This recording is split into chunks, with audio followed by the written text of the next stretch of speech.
You are 15 years old the first time you learn that a rope can kill a man. Not on a ship, not anywhere near water. Your father is lowering a transmission out of a dead farm truck behind a repair shop in western Kansas, and the frayed hemp rope over the beam gives one little sound before it breaks. Not a snap, a sigh. The transmission drops 3 feet and buries itself in the dirt where your father's boot had been half a second earlier. He looks at the broken rope, then at you. Never trust a line because it held yesterday. That is all he says. Your father is not a man who wastes words. It is 1936. The country has been broke for as long as you can remember. Men come into the shop with engines they cannot afford to fix and leave with promises your father cannot spend. Some weeks he gets paid in eggs. Once, in potatoes. Your mother keeps a coffee can behind the flour where she puts nickels for rent, and every month the landlord somehow gets there before the can is full. You have never seen the ocean. You have seen it in school books. Blue all the way to the edge of the page. It does not look real. By 1940, you are 19, 6 feet tall, 142 pounds, and very good at being hungry without mentioning it. The Navy recruiter in Wichita tells you the pay is steady. He tells you there are 3 meals a day. He tells you sailors see the world. That last part does not matter. The first 2 do. When he asks why you want to enlist, you say, "Serve my country." He has probably heard that answer 20 times that morning. He does not call you a liar. The Navy gives you uniforms, shots, a haircut you do not need, and more food in 1 week than your mother could have put on the table in 2. Then it teaches you something important. You are terrible at being a sailor.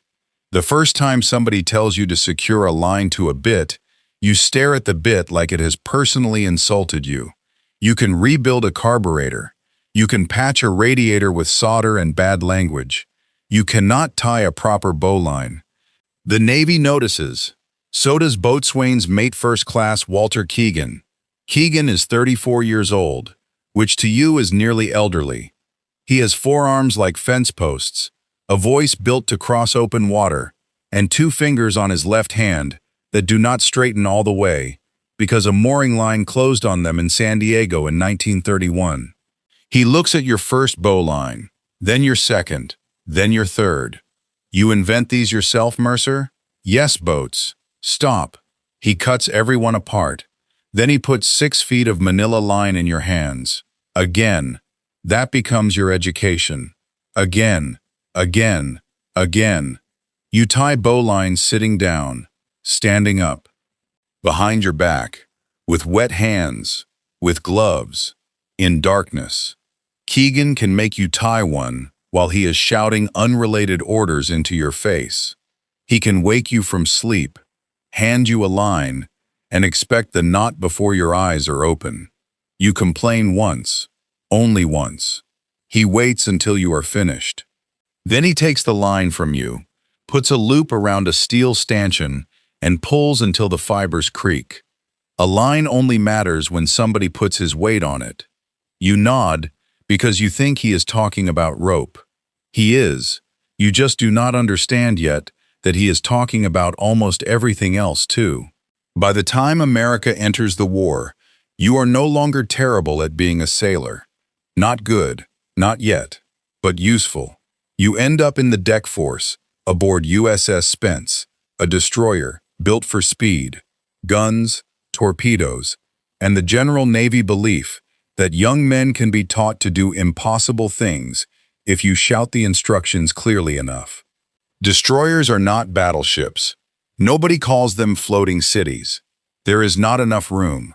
You sleep close enough to other men to know who grinds his teeth, who talks in his dreams, and who has been saving the same candy bar for 3 weeks. The ship rolls when the sea thinks about moving. She is fast, wet, crowded, and after a while, yours. Your closest friend aboard is Eddie Morales from Albuquerque. Eddie is 20. He claims to have 7 sisters, then 8, then 6. The number changes depending on what story he is telling. His mother sends him tortillas wrapped in paper that arrive hard enough to repair armor plate. He eats them anyway. Eddie's great contribution to naval seamanship is discovering that whenever you are practicing knots, he can make you angry by standing nearby and offering advice. Wrong. You pull the knot tight. It isn't wrong. Looks wrong. You don't know how to tie one. Exactly. Fresh eyes. You throw the line at him. This delights him. During the long months across the Pacific, you begin teaching him anyway. Not because Eddie wants to learn, because Keegan sees you laughing and says if you have enough breath to talk, you have enough breath to train somebody. So now there are two of you tying bowlines. Eddie's are worse than yours ever were. This makes you extremely happy. By 1944, war has become a job. That sounds terrible when you say it later. It is also true. You learn to sleep through gunfire that is not aimed at you. You learn which explosions matter by the way older men look up. You learn that coffee at 0300 tastes good, no matter how long it has been sitting. You learn to paint over rust because the Pacific does not care that there is a war on. Ships still rust. Lines still chafe. Anchors still have to come up. Fuel still has to come aboard. The deck still has to be secured before weather. That is Keegan's religion. Secure it before weather. If there is one loose line on his deck, he will find it. If a knot is sloppy, he will know who tied it. If you say, "It'll hold," he gives you the look. The look means you have said something stupid, and now he has to decide how much of his life to spend explaining why. "Don't tell me it'll hold," he says. "Show me." By December 1944, you have been at sea long enough that home has begun to feel like something you dreamed. The war in Europe is moving. The war in the Pacific is not finished. Admiral Halsey's Third Fleet is operating east of the Philippines, supporting the fighting on Luzon. The ships need fuel. Destroyers always need fuel. On December 17th, the fleet tries to refuel at sea. The weather is getting worse. Nobody calls it a disaster. Weather in the Pacific gets worse all the time. The wind pushes spray across the deck. Spence rolls hard. Tankers struggle to keep station. Fuel hoses become dangerous. Men curse. Lines part. The operation is delayed. Attempted again, changed again. Your fuel tanks remain lower than anyone likes. That matters. You do not know how much yet. That evening, Eddie is sitting on the deck beside you, under what little shelter you can find, working on a bowline. He holds it up. You look at it. No. He looks offended. That is absolutely a bowline. That is a confession. It has a loop. So does a noose. He starts over. The ship rolls and both of you lean with it without thinking. That is what years at sea do. Your body learns before your mind. Eddie pulls the new knot tight. This one is right. Almost. You reach over and dress it properly. He watches your hands. You know what I'm doing after this war? You've told me. I don't think I have. You've told everyone. He ignores you. My uncle has a garage. I'm buying half. With what money? Future money. Very reliable. You come to Albuquerque. I'll make you partner. You don't know anything about engines. You do. That seems bad for me. That's why it's a partnership. You tell him maybe. Eddie points at you. That's a yes. It costs nothing to promise things during a war.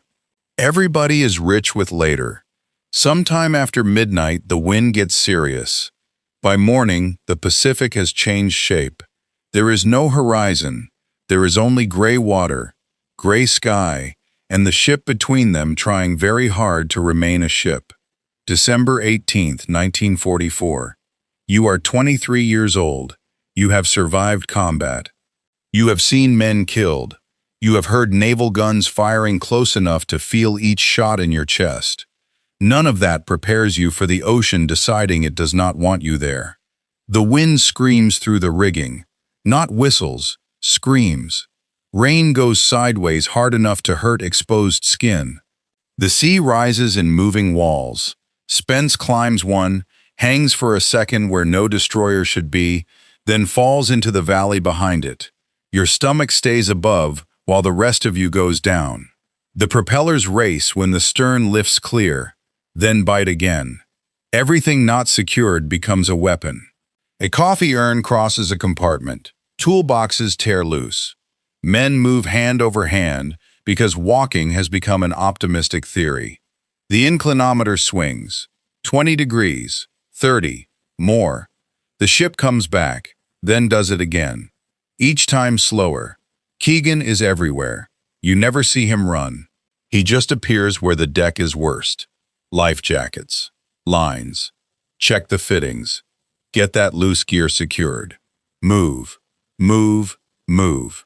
At one point, you hear Eddie yell your name and look aft. He is pointing at a life raft that is torn partly loose from its securing gear. Two sailors are trying to reach it. The deck rolls away under them. One slides 20 feet before catching a stanchion. You move toward them. Keegan grabs the back of your Kapok life jacket. Not yet. We can secure it. You can die at it. Another roll. The raft tears free completely and disappears into the gray.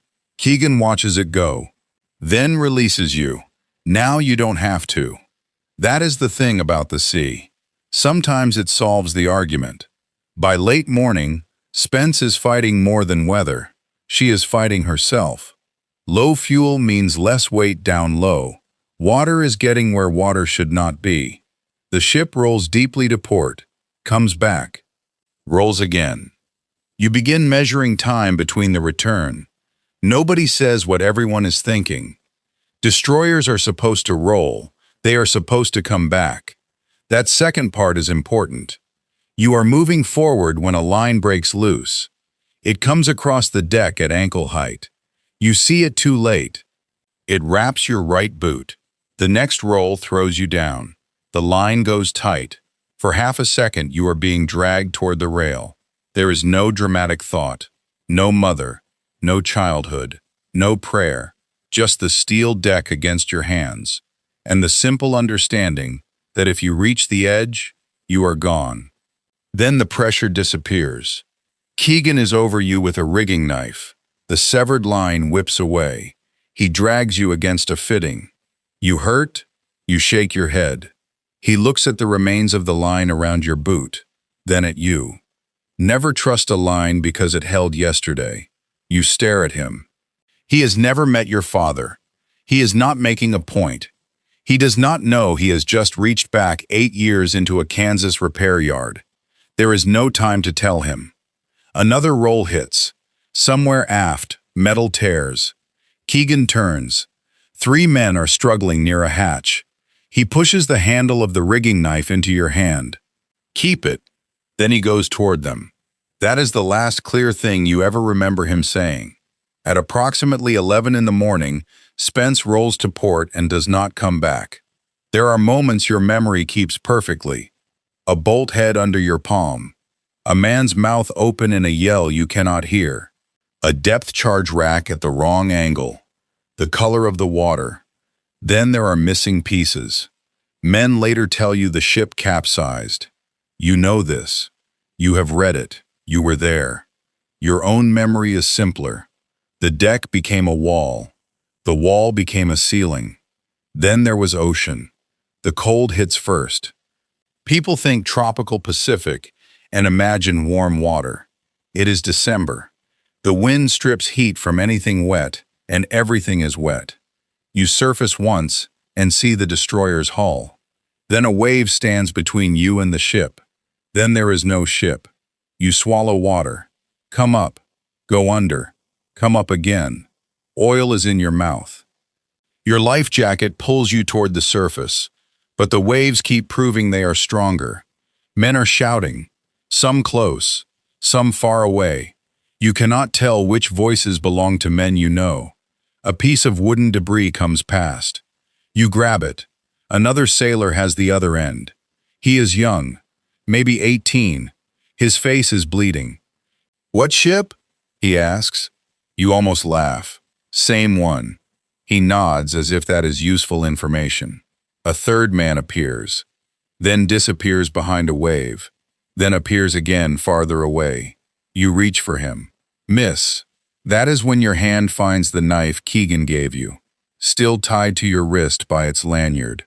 And caught around the wooden debris is a length of line. Maybe 30 feet, maybe less. You pull it free. Your hands know what to do before you decide anything. Loop, around, through, bowline. You put the first loop around the bleeding sailor. He looks at you. What are you doing? Keeping you. You tie another loop farther down. Then another. The line is not enough for everyone. Nothing is enough for everyone. You swim toward the third man when the sea allows it. He grabs you so hard, he nearly pushes both of you under. Easy! He cannot hear easy. He is beyond words. You get the loop over his shoulders. He falls backward into the water. His whole body weight hits the knot. The line jerks hard across your palms. The bowline holds, and in the middle of Typhoon Cobra, with the Pacific trying to separate every man from every other man, you hear Keegan's voice as clearly as if he is standing beside you. A line only matters when somebody puts his weight on it. Now somebody has. Now you understand. You keep tying. Not elegant, not textbook, just useful. Men become shapes on a line. 3, 4. You lose count. A wave takes the debris and almost takes 2 men with it. The line holds. One sailor vomits seawater. One keeps saying his wife's name. One starts laughing and cannot stop. Hours stop being hours. There is cold, water, wind, grip, release, breathe, do not sleep. Then somebody shouts your name, not Mercer, your first name, Tom. You turn. Eddie is maybe 40 yards away. That is a mile in those seas. He has one arm hooked through wreckage. The other hangs wrong. You start toward him. Every man attached to you moves when you move. You cannot swim normally. You wait for the sea to bring him closer. Then it takes him farther. Stay there. Eddie laughs, even now. Great plan. A wave covers him. You count. 1, 2, 3. He comes back. You use the line. Hand over hand. Drag the group. Wait. Swim. Get thrown backward. Try again. By the time you reach Eddie, your hands are bleeding. He sees the bowline. You've got to be kidding me. Shut up. You brought homework? You get the loop around him. His injured arm makes him cry out. You apologize. He tells you something about your mother. This is reassuring. You pull the knot tight. Eddie looks down at it. Is this one right? It better be. Looks wrong. You laugh. You cannot help it. For 5 seconds, in the worst storm either of you will ever see, you are back on the deck before the war ended. Your ability to believe in later. Night comes. That is worse. You cannot see the waves until they arrive. Men on the line begin drifting in and out of consciousness. You shout at them. Make them answer. Name, hometown, anything. You ask Eddie what he is buying after the war. Garage. Where? Albuquerque. How many sisters? 7. You said 8. I lied. You keep him talking. Sometime in the dark he stops. You pull yourself down the line. His eyes open when you shake him. Garage, you say. He nods. Garage. Later, he stops again. This time his eyes do not open. You keep your hand on his life jacket. You tell him about the partnership. You tell him you changed your mind. You tell him you want half. You tell him he can have 60%. You tell him anything that should annoy him enough to answer. Nothing does. The knot still holds. The line still holds. Eddie does not. Rescue comes the next day. You remember a ship, men leaning over the side, a scrambling net, hands. You remember someone trying to cut the line connecting you to the others, and you hitting his arm away. Not him. The sailor says something. You cannot hear, not him. So they bring Eddie up too. Later, wrapped in blankets, you ask for Keegan. Nobody knows. You ask again, then again. Eventually, someone stops looking you in the eye. Across the fleet, 3 destroyers are gone. Spence, Hull, Monaghan. Hundreds of men are dead. Later you will hear the number most often given for Typhoon Cobra, 790. There will be investigations, questions about forecasts, questions about fuel, questions about decisions made from bridges and headquarters. Those questions matter. But that night, none of them are your question. Your question is smaller. Where is Keegan? Where is Eddie? Nobody can give either man back. The Navy gives you something else. Work. That is how it handles grief in wartime. You go back to sea. At first you hate yourself for it. Then you realize there is nowhere else to go. The war is still happening. Ships still need deck crews. Lines still have to be handled. Young sailors still arrive knowing nothing. One of them hands you a bowline so bad that for the first time in months you hear yourself laugh. What is this? He looks terrified. A bowline, boats? No, this is evidence. You cut it apart. Hand the line back. Again. And there he is. Keegan. Not his face, not his voice exactly. Just the work moving through you.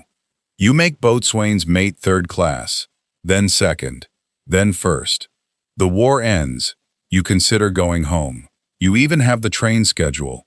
But home has become complicated. The Navy is the place where you know what every sound means. So you stay. You serve through the years after the war. Then Korea. More ships. More deck divisions. More 19-year-old sailors convinced knots are something old men care about. You teach them all. Wet hands. Gloves. Darkness. Again. Again. Again. And whenever one says, "It'll hold," you make him stop. Don't tell me. You pull on the standing part. Show me. In 1953, you stand in a compartment with men you have served beside for years. Someone pins anchors on your collar. Chief Boatswain's mate. Chief. The word feels too large. Keegan was supposed to be a chief someday. You are almost certain of that. Instead, somehow, it is you. A young sailor congratulates you afterward. Chief Mercer. You turn automatically. That is the first time. It never stops working. Chief. For the rest of your Navy career, men say it when they need an answer. Chief, weather's coming. Chief, this line is fouled. Chief, what do we do? You never make senior chief. Never master chief. Chief Boatswain's mate is as high as you go. You discover it is high enough. In 1958, after 18 years in uniform, you leave the Navy. You go to Albuquerque. You kept saying you would. Eddie's mother still lives in the same house. She is smaller than you imagined. His sisters are real. There are 7. You tell them that, and one of them starts laughing before she starts crying. In their living room, you give his mother the rigging knife Keegan handed you the morning Spence went down. You have carried it through the rest of the war and every ship after. She turns it over in her hands, then gives it back. This isn't Eddie's. No. Then why are you giving it to me? You do not have a good answer. She closes your fingers around it. Keep what kept you. So you do. You build an ordinary life. On purpose. A wife, 2 children. A repair business not far from the garage Eddie once planned to buy. You are good at engines, better at employees. Every new kid who works for you learns one strange thing. There is always a coil of line hanging on a nail in the back room. If business is slow, you hand it to them. Bowline. They think you are joking. You never are. Your daughter can tie one by age 8. Your son can do it with his eyes closed by 10. Your wife says you have turned the family into a very small navy. You tell her discipline is collapsing everywhere. She tells you to take out the trash. You do. Years pass that way. The good kind. Slowly. Keegan gets older in your memory even though he died at 34. Eddie stays 23. That is one of the unfair things about surviving. The dead do not age with you. December 18th, 1994. 50 years. You are 73. You travel to a memorial gathering for the men lost in Typhoon Cobra. The Pacific is calm. Of course it is. That bothers you more than you expect. Blue water, soft wind, a sky so clean it feels disrespectful. You stand near the rail, wearing a dark jacket, no uniform, just your old chief anchors pinned inside the lapel, where nobody can see them unless the coat moves. In your pocket is Keegan's rigging knife. There is also a short piece of line. You do not remember deciding to bring it. Maybe you never stopped carrying one. Names are read. Ship by ship. Spence, Hull, Monaghan. Men you knew. Men you did not. 790 is a number. Names take longer. That is why names matter. A small wreath is brought forward. A young sailor, maybe 19, is assigned to help lower it. He has a clean uniform and hands that have not been around long enough to have many scars. The line on the wreath comes loose. He tries to fix it, makes the wrong turn. Stops, starts again. You watch for 3 seconds. That is all you can stand. Here. He looks at you. You hold out your hand. He gives you the line. Your fingers are stiff now. Arthritis in 2 joints. A scar across the right palm from December 1944. It does not matter. The hands remember. Loop, around, through, bowline. You dress the knot, pull it tight. The sailor watches. Boatswain's mate? Used to be. His eyes catch the anchors inside your coat. He straightens a little. Chief. You look up. There it is. 41 years after the first man called you that. Still works. Yes? He points at the knot. That'll hold? For a moment you are 15 behind your father's repair shop. Then 19 with 6 feet of line in your hands. Then 23 in black water, with Eddie Morales tied to the same rope as you. Then you are here, old, alive, holding a line over a calm Pacific. You hand the sailor the standing part. Don't tell me. He understands. He puts his weight on it. The line goes tight. The bowline holds. Of course it does. Together you lower the wreath over the side. For several seconds its weight hangs entirely from the knot. You feel it through your palms. Then the wreath touches the water. The sailor starts to release the line. You do not. Not yet. You hold it 1 second longer. Maybe for Keegan. Maybe for Eddie. Maybe for every man who went into that storm attached to nothing. Then you open your hand. The line runs free. The wreath moves away on water so gentle it barely seems capable of carrying anything. The young sailor asks if you are all right. You tell him yes. This time it is not even a lie. He starts to walk away. You call him back. Son. He turns. You toss him the short piece of line from your pocket. He catches it. Practice. He smiles. Yes, Chief. You watch him go. And that is about as high as a man needs to rise. Not because people call him Chief. Not because of anchors on a collar. Not because after enough years somebody decides he has earned the right to give orders. A chief is the man people look for when the deck moves under them. The man who checks the line twice. The man who stays long enough to teach the next sailor. The man who knows that sooner or later, somebody is going to put his full weight on what you taught him. And when that happens, it has to hold.